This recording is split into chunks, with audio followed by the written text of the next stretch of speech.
Man, I'll tell you what. Facebook sucks. I don't know why I come on here every day. It's like every other day. It's like, oh, we can't hear you. There's no volume. Hello, is this thing. Anyway, if you're listening on the podcast, you don't have to worry about it because I know that the podcast is working. I triple check that mug. If you're watching on Facebook Live, thanks so much for being here. Hope you had a great weekend. It's Monday, and you know what? We need to drum up some excitement for this show today because it's going to be awesome. It's going to be awesome, and you can help out by, if you would, just for just a quick second, go down to the bottom and hit that button that says share.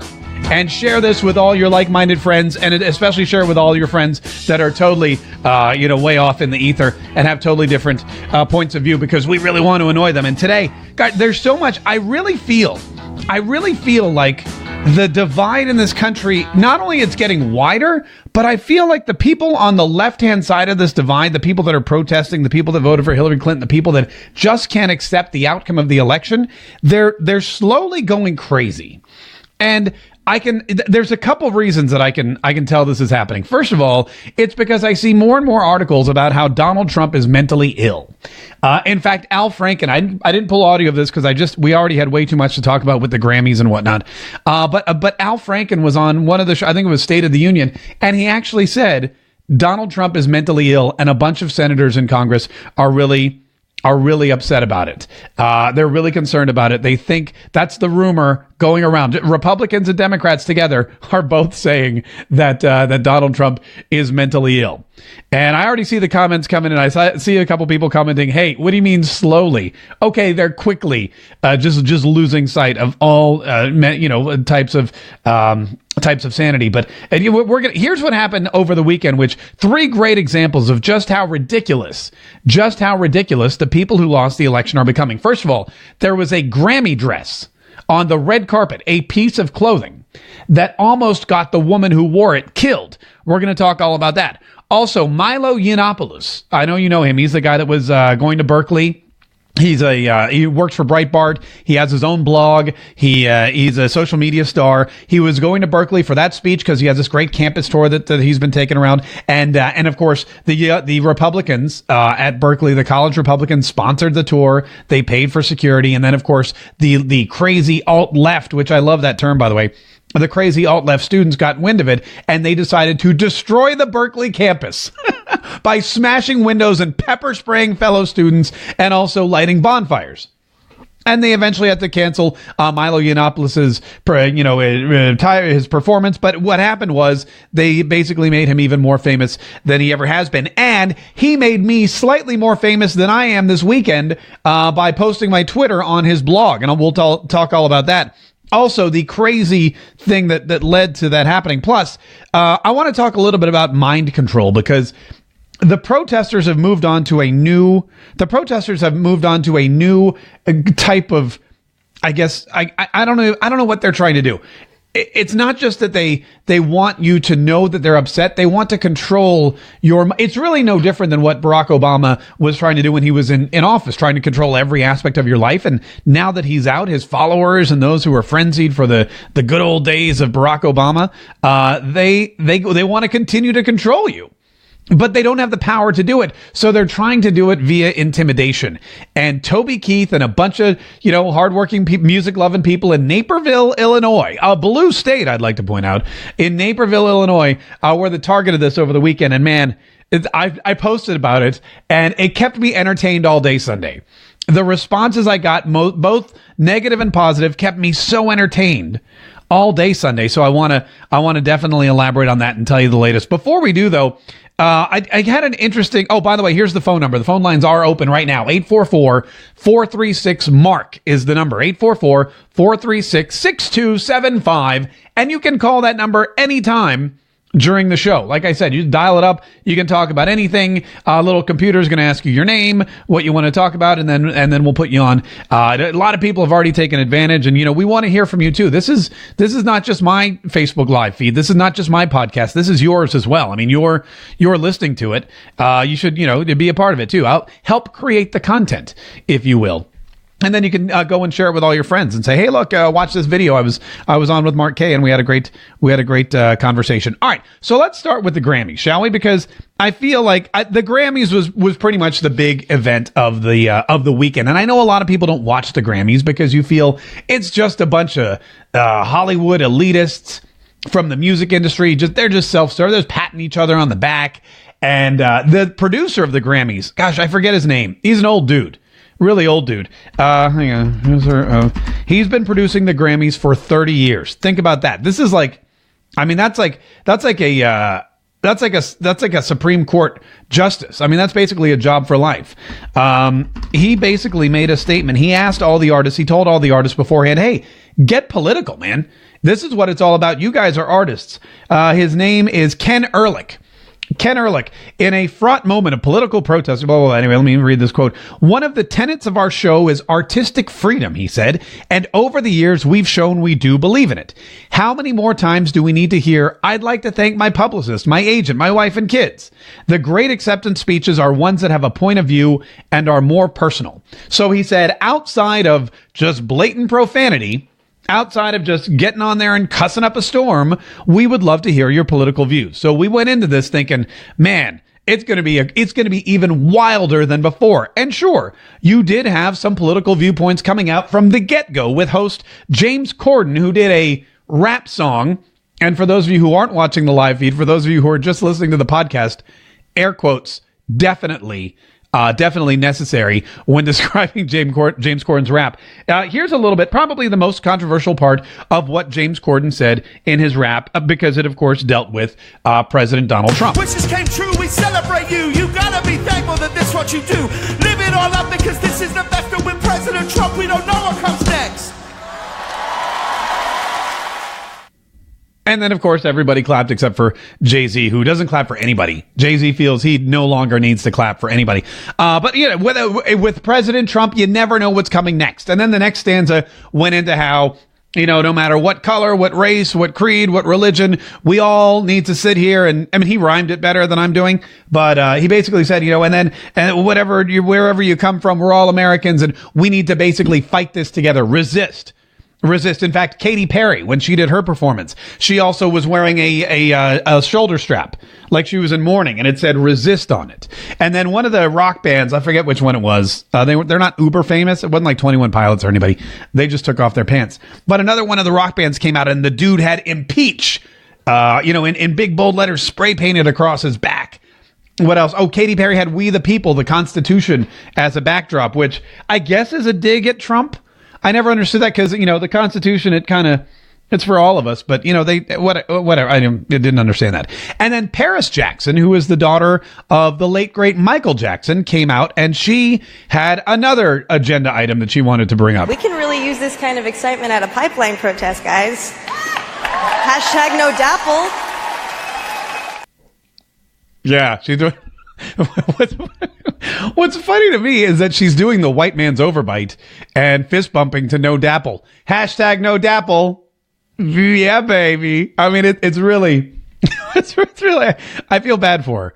Actually, I know that she's had kind of a rough, tumultuous life, but that joke flopped really big. Nobody really cared. Here's the thing. It was all about Donald Trump and Muslims. You can't roll in with the Dakota Access Pipeline.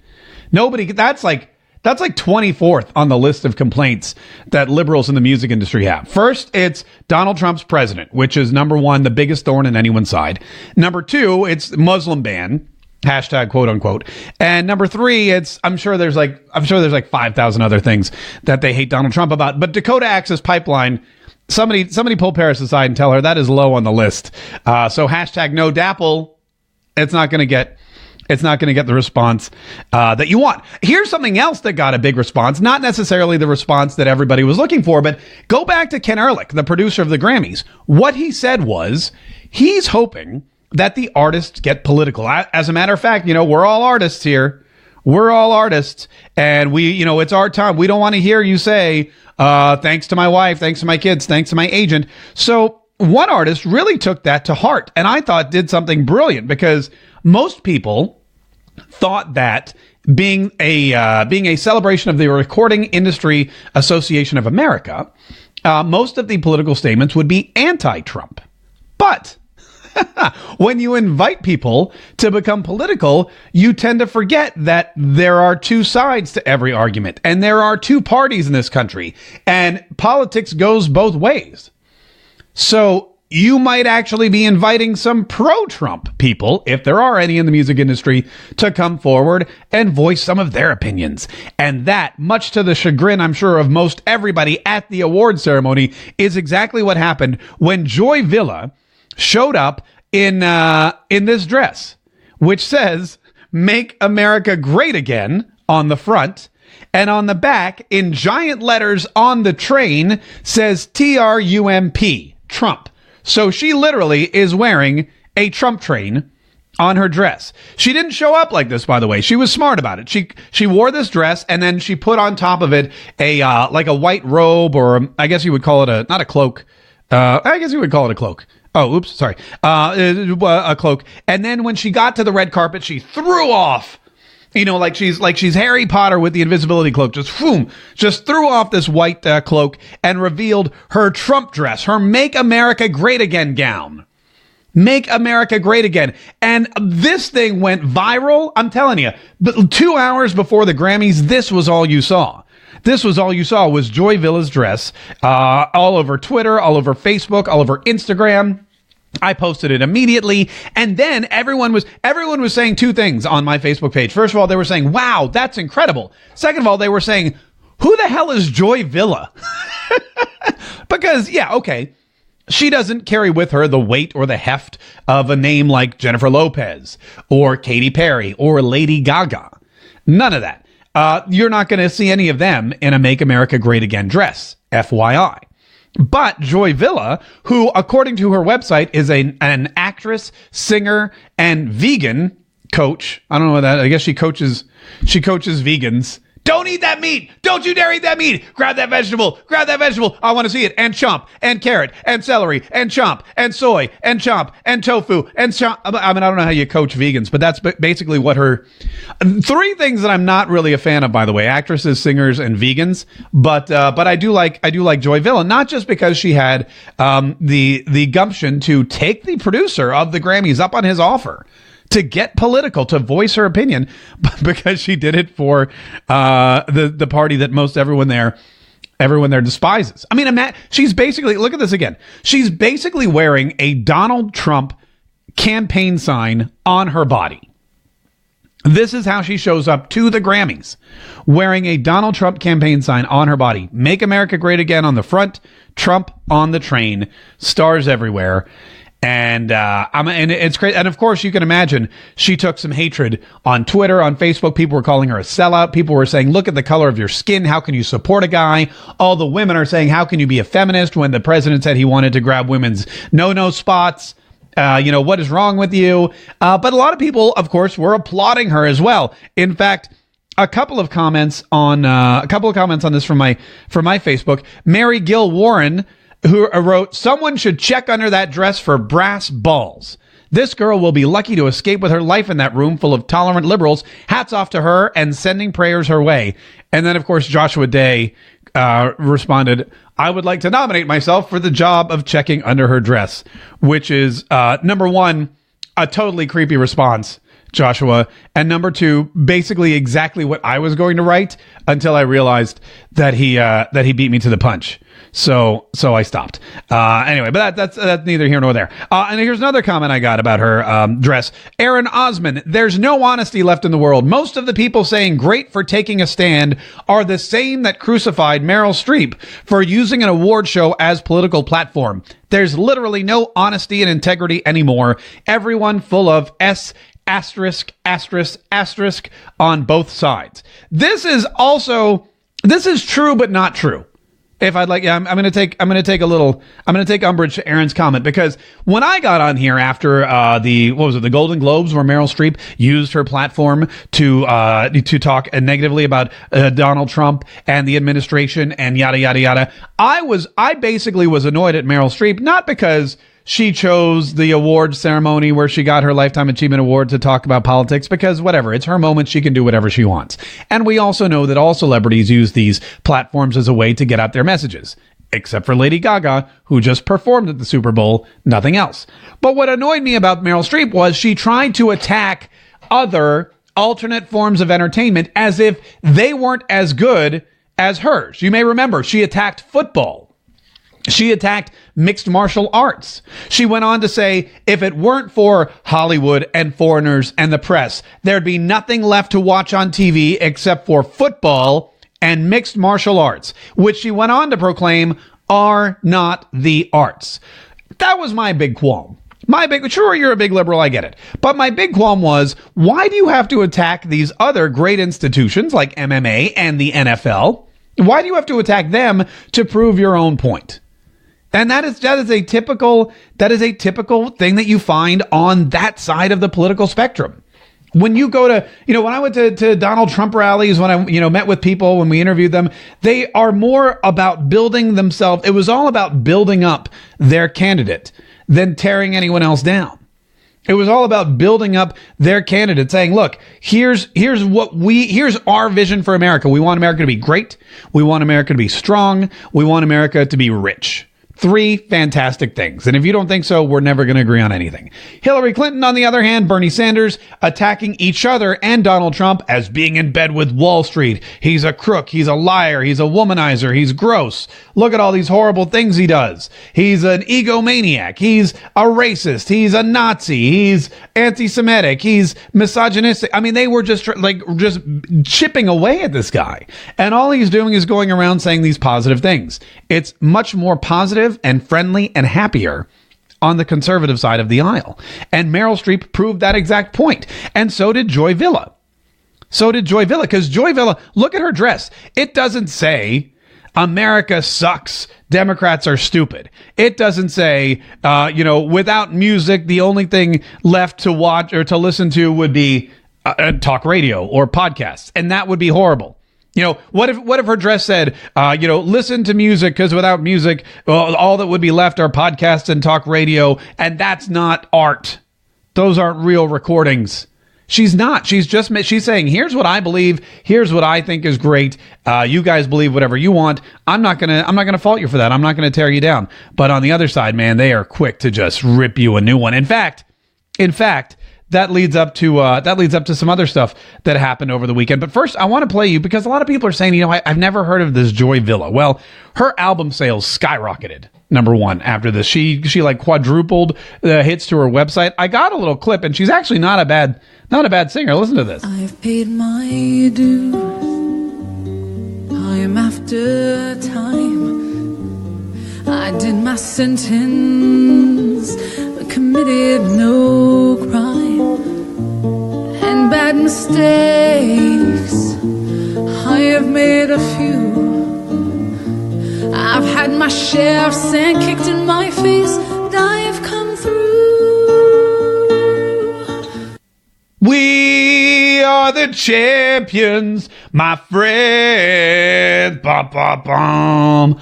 And we'll keep on fighting. I love that song, by the way. Till the end. But I know what you're thinking. You loved it too until you heard me singing it.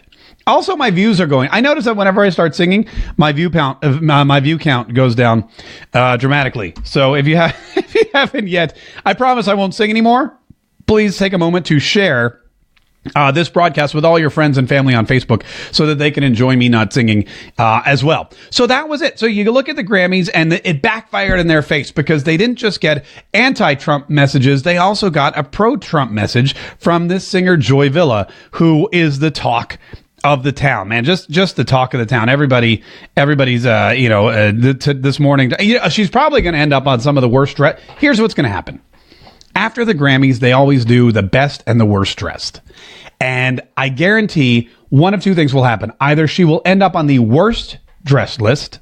I haven't checked any of them yet. I've actually been busy doing work. But she'll either end up on the worst dressed list for most of these, or she won't be anywhere. They'll just ignore her. They'll pretend like it never happened. And I'm pretty sure that the second thing is gonna ring true, because I don't think they want to perpetuate the message in Hollywood or in the recording industry of America that anyone is conservative or Republican or pro-Trump, especially not a black woman artist, a singer, a songwriter, an actress, and a vegan, for crying out loud. The vegan community is probably pulling their carrots out by the roots this morning. They've got a pro-vegan life coach wearing a Make America Great Again pro-Donald Trump dress to the Grammys. That's horrible. I'm sure if there's some kind of vegan society, they're probably having some emergency meeting to see if they can boot her ass out. Because that can't adhere to the vegan code. I just can't believe that that's true. 844-436-6275, by the way, if you want to get in on and comment on this. So my guess is that they will ignore her altogether. They'll just bury the story. They don't want to bring any more attention to her. They don't want anyone to know that there are two sides to the story, that there are two viewpoints, even in Hollywood. Even in the music industry, even at the Grammys, they want everyone to think that there's only one viewpoint, theirs, and that's the only one that matters, and that's the only one that's right, even though we know the opposite is true. But if you do see her on any of the worst dress lists, if they do give her some time and some ink, definitely let me know. Send me a message. Go on Twitter. Let me know on Twitter. Let me know on Facebook. Because I'd definitely be curious to see those and read some of the reactions and the reviews from the media, who also, as you know, are Uber libs. Okay, let's get on to the next story because we have. I'm going to make sure that this broadcast is still. We've been having trouble with Facebook because Facebook. Okay, good. We're still live. That's good. Anyway, let's get on to the next big story because this is something else that caused a lot. I'm talking about a lot of not necessarily controversy, but chatter, if you will. Lots of back and forth, lots of comments on my Facebook page. I spent most of yesterday, updating and continually looking at the comments to see what everyone was saying about this story. And it involves Toby Keith, who, for whatever reason, I guess Toby Keith is just the poster child for Republican country music stars. He's the poster child for pro-American patriotism. And I don't think he'll never be able to escape it. I don't think that he necessarily wants to escape it. But because of his really dramatic rise to fame after 9/11 and his pro-military and American anthems and the way he just, skyrocketed to superstardom with hit after hit after hit, right after 9/11, right in the early 2000s, I think that Toby Keith will always be branded as America's most patriotic country music star. And as a result, no matter what he does, no matter what he says, no matter where he performs, no matter who he supports, he will always be attacked by the Democrats, by the alt-left. And it's happening again. This story is baffling to me, and I want to kind of I'll tell you the story first, then we'll get into the backstory, and then we'll get into the reaction. Here's the thing. First of all, there is something going on in Naperville, Illinois. Not sure if you've ever heard of it, but they do a rib fest every year, and this year they decided that they would invite Toby Keith. Friday, June 30th, Navistar's main stage, Exchange Club of Naperville's Rib Fest. Food, music, fun. This is the 30th year, apparently, 30 years of the Naperville Rib Fest. Now, this is some kind of musical, food, picnic type party. I clicked around their website and I saw pictures. Looks like a lot of fun. Looks like a lot of people meeting in a field in Naperville, listening to some really good music, eating some really good ribs, drinking some beer, all that fun stuff. And for whatever reason, after this was announced, a vocal group of liberal residents in Naperville took offense to this. And the reason they took offense to it is because Toby Keith performed at Donald Trump's inauguration. You may remember that. Donald Trump, the story went that people were not willing to perform at his inaugural concert, that he had trouble getting anyone out there. There was a rumor that he had to pay Flo Rida $1 million, and then Flo Rida was all like, yo, cuz I didn't take no money from him and I'm not going to perform. What's her name? The Ivanko, the young girl, the 16-year-old, she was getting like death threats on Twitter because she agreed to sing the national anthem. Horrible scenario. Anyway, so Toby Keith agrees to perform at the inaugural concert at the Lincoln Memorial, called upon by his president to do so, and he goes and delivers a great show as always. And that's what these alt leftists, these Democrats in Naperville were really upset about. They didn't want They didn't want the guy who performed at Donald Trump's inauguration in their Naperville Rib Fest. Now, forget the fact that clearly by the website, this Rib Fest is a charitable organization that has raised $15.5 million to eliminate child abuse and domestic violence. I mean, seems like a good cause. Seems like it doesn't say Ribfest has raised over $15.5 million to eliminate Republican child abuse or domestic violence against Republicans, which is increase in crime by the day, FYI. No, just overall general, whoever is a victim of child abuse and or domestic violence, the Naperville, Illinois Ribfest is looking to raise some money to help stop those forever. And I can only imagine that the Democrats and the liberals who are looking to stop this whole thing from happening either A, didn't know that the Naperville Exchange Club of Naperville's Ribfest did all this charitable fundraising for these two great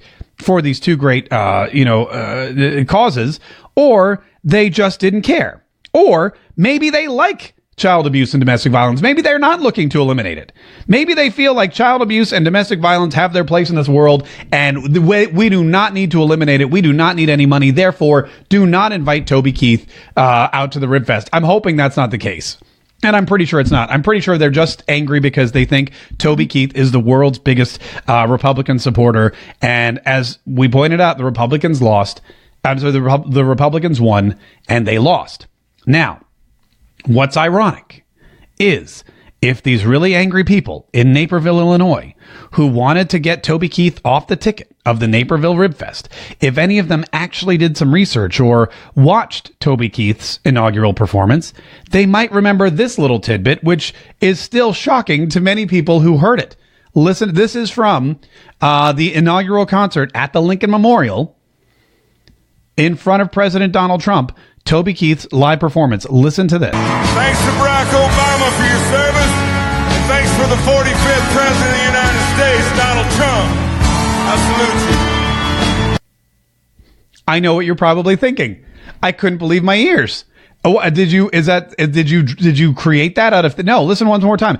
Toby Keith, after he sang American Soldier, he said he wanted to shout out the Air Force, the Marine Corps, Navy, Army, and the Coast Guard, and then he said this. Thanks to Barack Obama for your service, and thanks for the 45th President of the United States, Donald Trump.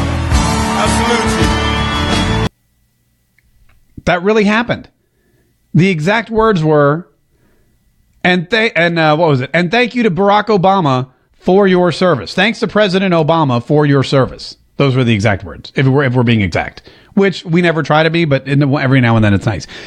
Toby Keith gets up there at the inauguration of Donald Trump, and before he says, congratulations, Donald Trump, before he says, I salute you, Donald Trump, he says, thank you, President Barack Obama, for your service.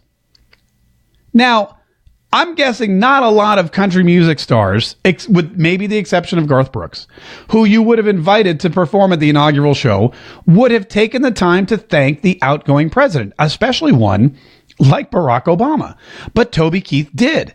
Toby Keith did not, by the way, also get in front of an audience anytime during the election and endorse Donald Trump or Hillary Clinton or Ted Cruz or anybody else. Toby Keith, as political as you may think, is not a political person. The only time he got political was when the Dixie Chicks in London got up and attacked George W. Bush. It was right after 9/11. It was right after the Iraq War. The Dixie Chicks, and again, I have a personal story which I'll tell here in just a minute, which kind of outlines this. The Dixie Chicks went to London. They were doing a show. And in the middle of the show, for whatever reason, Natalie Maines, the lead singer of the Dixie Chicks, got up and said, I'm ashamed, or we're ashamed, rather, because she was speaking for the group. She goes, we're ashamed that the president is from Texas, because they're from Texas. And they don't like being from the same state as President George W. Bush, because they didn't like George W. Bush, and they didn't like the war.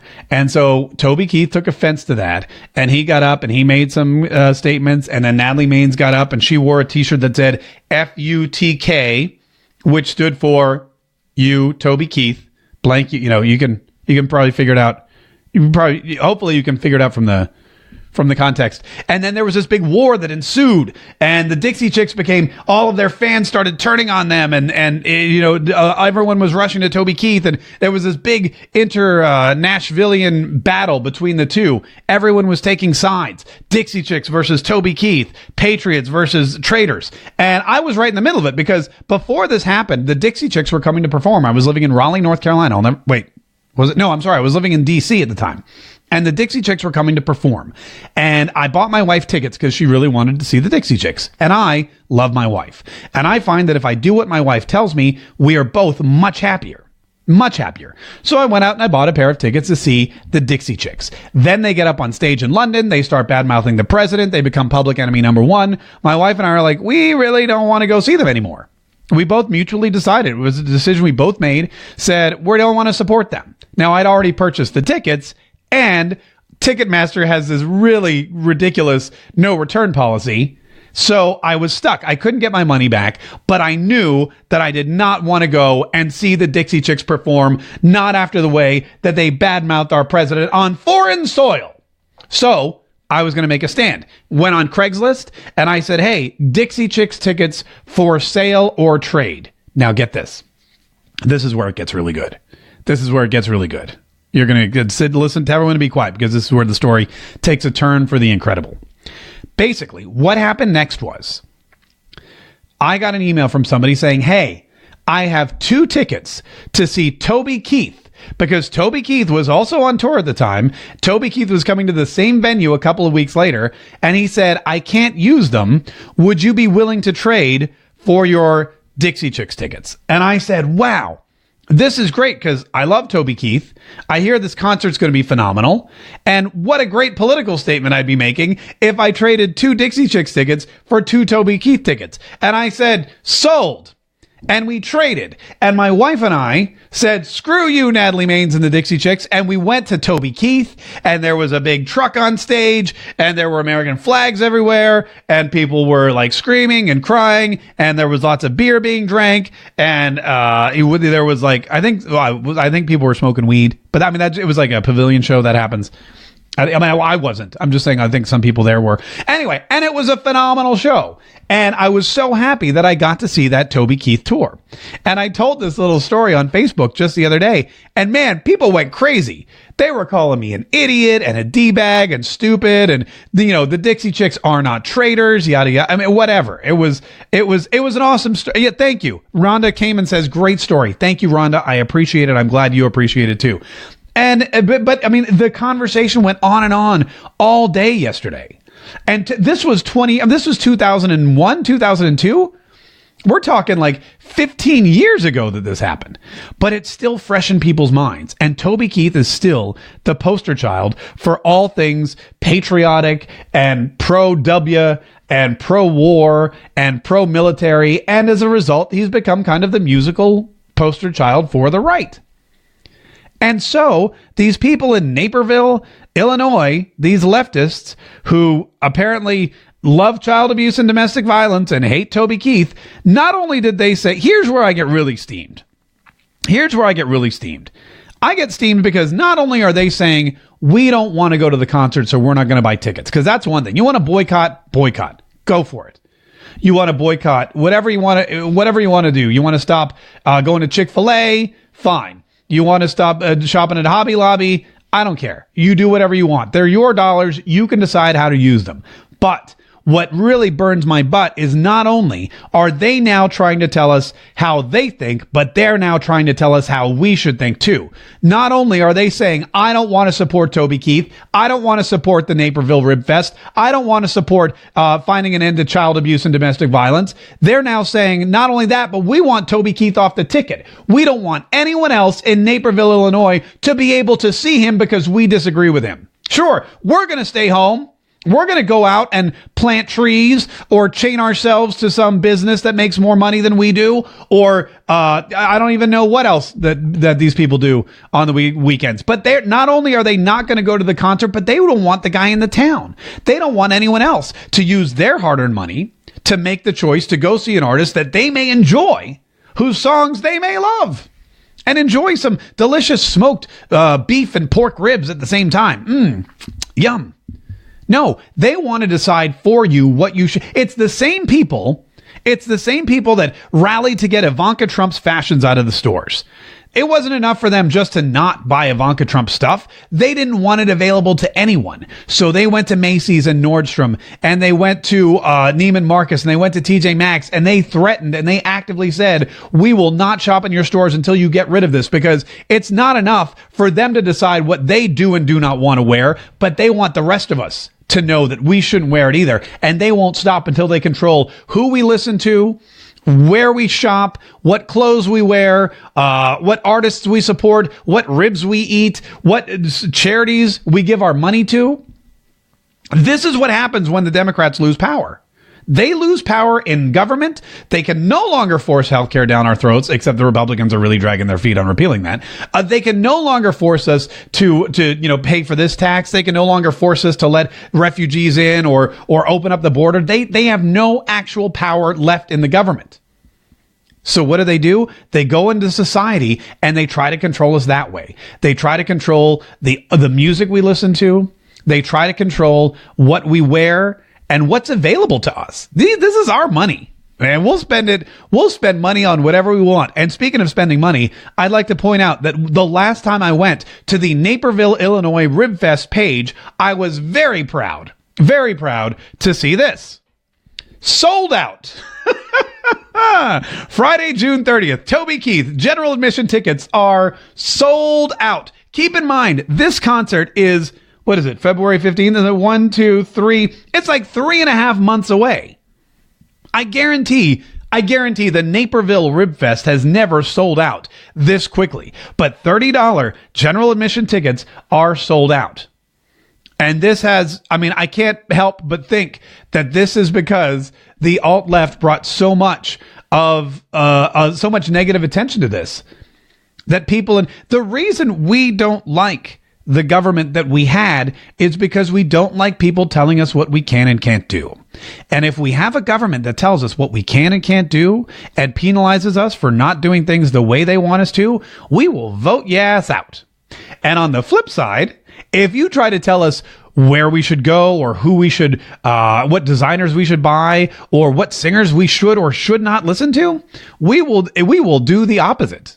We are, if you're going to be a petulant little child, so will we. And if you tell us we need to clean our rooms, we will go up there and we will throw more crap around.